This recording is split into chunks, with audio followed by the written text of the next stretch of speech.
Hey y'all, I'm back with part 2 of my June 2026 reading wrap up and part 1 of my July 2026 reading wrap up. So stay tuned. Welcome back to Books with Kimberly. Don't forget to like, comment, share my channel, and subscribe. Y'all, I am back with some reading wrap ups.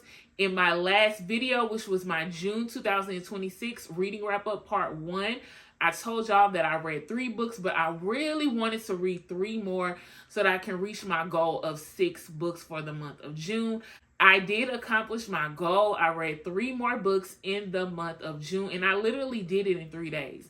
There were some audiobooks I had been working on that I was able to finish them up. And then I want to tell y'all about the books that I have read so far in the month of July. Now, I have finally updated my Goodreads, and my reading challenge goal is set to 100 books this year. Unfortunately, I have been reading 5 and 6 books a month for half of this year, so I am way below my reading challenge goal, and I literally need to be reading 10 to 11 books a month in order to reach 100 books by the end of the year. Now, I can easily just change my goal back to 75 books like I've done for so many years, but I like a challenge every now and then. So I am going to be challenging myself to read at least 10 books. I know that things can come up and there may be times where I cannot finish, but I feel like I'm at a good start because Love Island is over and it's been 2 weeks in the month of July and I've already completed 5 books. 5 books in 2 weeks is really good for me because a lot of my reading gets done that last week of the month because these wrap-ups have a way of really holding me accountable, and that sometimes that's when I really get the majority of my reading done. So if I did 5 books in 2 weeks, I can do another 5 in the remaining 2 weeks of July and reach my goal of having 10 books read, and hopefully I can keep this up for the rest of the year in order to reach my goal of 100 books. So let's get into these wrap-ups. So in the month of June, I finished off the Cappadonna series with Cappadonna book 3.5 by Jahquel J. This is season 2 of the Delgado series. So I finished that ebook and I gave it 4 stars. Again, I really enjoy the Cappadonna series. It's my favorite one so far. I love him and Elia's relationship, and I just love the family dynamics between everyone. The only reason I am not giving this book 5 stars is the same thing I mentioned in my last video, and that is that this series was dragged out. Some of those plot lines needed to be wrapped up a lot quicker, but overall, I really enjoyed this series, and I was so excited to continue it that I started Capri literally the last day of the month. And by me listening to these audiobooks, each audiobook is literally 5 hours. I listen on 2.5. So I was able to knock out Capri book 1 by Jahquel J in literally 2 hours. I love Capri's story so much. I'm really proud of her because we have been getting Capri's story since book 1 in Capone. She's the sister of Capone and Cappadonna. And so where Capri, her series, season 3 starts off, she is back in the States after taking a little hiatus just to get herself together, to heal from some past wounds from relationships. And the girl comes back healed, better than ever, and ready for love. And I love seeing this slow burn from series to series. And so finally, in Capri series, we get the love story that we want. We also got the street drama continuing to happen. So I absolutely love Capri book 1, and I give it 5 stars. The last book I read in the month of June was One Dark Window by Rachel Gillig. This book was really interesting. I like the premise. We get introduced to Elspeth, and Elspeth lives in this country or town of Blunder, and there is this mist that was put upon the city by the spirit in the woods, and if you get sick, you have magical powers, but the king wants all those people eliminated unless you can use your magical powers to help him. Elspeth has the sickness, and her family has been hiding her for years. And when she was 11 years old, she got the illness and touched a nightmare card, which is a part of these Providence cards that give them magical abilities. So people who don't have magic, if they have a Providence card, they can use it to have magic. She touched one of the darkest cards, which is the nightmare card, and now the spirit of the nightmare lives in her head and is constantly talking to her. When all of the cards are reunited and they make a sacrifice of somebody who has the illness, then that is when the mist, the illness, can be eliminated and Blunder can be free. I really like the premise of this story. I like the romance they had going on, but I feel like the explanation and world building with the cards, the spirit of the woods, who the man is speaking to her in her head, I feel like a lot of that was not explained very well and I was in the dark. So I give this book 3 stars. Now let's get into the books that I have read in the month of July. I have read 2 more books in the Capri series. So I've read Capri 1.5 and Capri 2 by Jahquel J. And this is again season 3 of the Delgado series. I am still loving me some Capri. I give book 1.5 4 stars because it wasn't as much drama and action going on. But honey, book 2 had a lot of drama, a lot of arguments. I was like, ooh, this is different, child. Even the brothers was about to fight. I was loving all the drama, the street things happening. I enjoyed this book so much and I give it 5 stars. The next book was a romance read for me and it's also a physical book. That's right, y'all. I read a physical book from my physical books TBR list, and that is Big Girl Blitz by Danielle Allen. Y'all, I enjoyed this book so much, which I was really nervous to start this book because I love Curvy Girl Summer, which was book 1. And then when I read Plus Size Player, I was not very impressed. I gave that book about a 3. And even if I gave it a 4, I should have gave it a 3 because I just was not the biggest fan of that book. However, she redeemed herself with book 3 and the last book in the series, which is Big Girl Blitz. The main character of Big Girl Blitz is Jazz. Jazz goes back to her hometown to visit her aunt for a week. She finds out that her aunt is sick. She decides to spend the rest of the summer with her aunt. She's a teacher, so it works out perfectly.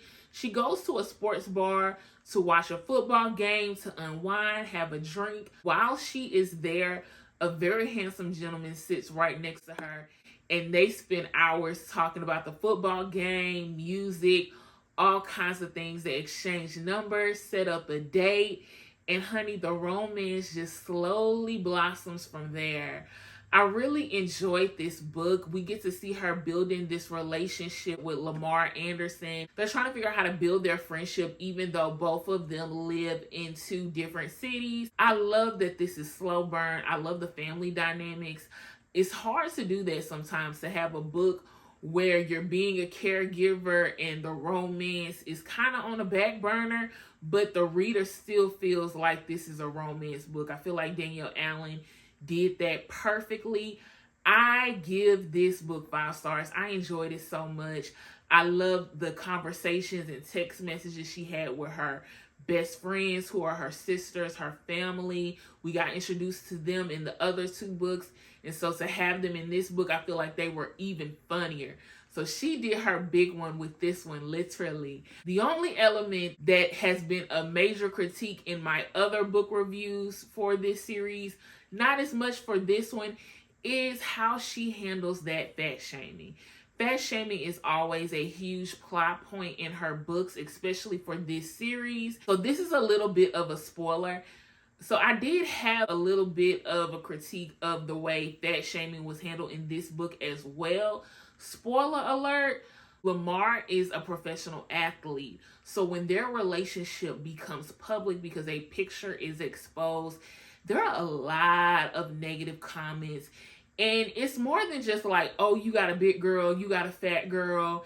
A lot of it is people not trusting Lamar as a player to make good decisions on the field because they feel he made a bad decision by not choosing some skinny model looking girl but he chose a plus size woman who looks more homely.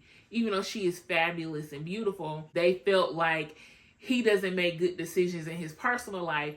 He can't make good decisions in the field. And so this did start to affect the interviews he was doing. There was an award that it was affecting that. And so I do feel like that was kind of overdone. Because I, in real life, don't see a lot of celebrities with big women, I feel like Danielle could have let this be a fairy tale. Let's speak more on the plus size women who are going to be excited to see this representation in the media and not focus on the people who are going to be so negative. But I just so happened to see a Facebook post where they were saying that this was based on a real story. There is a football player who has a plus size wife, and she got a lot of negative commentary, and so did he, about their relationship. So as much as I felt like maybe this isn't realistic, like people wouldn't be that up in arms about an athlete choosing to date a plus size woman. Apparently it happened. So I can't take off for that. And I do thank Danielle Allen for bringing awareness to what happens when plus size women are in the public eye, whether it was being an Instagram model like the last book or dating a public figure like in this book. So again, I love this book. I recommend that y'all read it. The whole entire series was amazing. This is probably tied with book 1 for my favorite one, but I like book 1 a little bit more just because it was so fun and flirty. This one was a little bit more somber because of what she's dealing with her aunt, but still it was really, really good. The next book that I read this month is Range by Gray Huffington. Range is the cleaner of the family. This is a part of the Gray List series, so this is either book 6 or book 7. It's 7 siblings in this series. Each sibling is getting their own book. This is the second to last one. So after this book, we have one more. And I saw somebody on Goodreads say, thank God.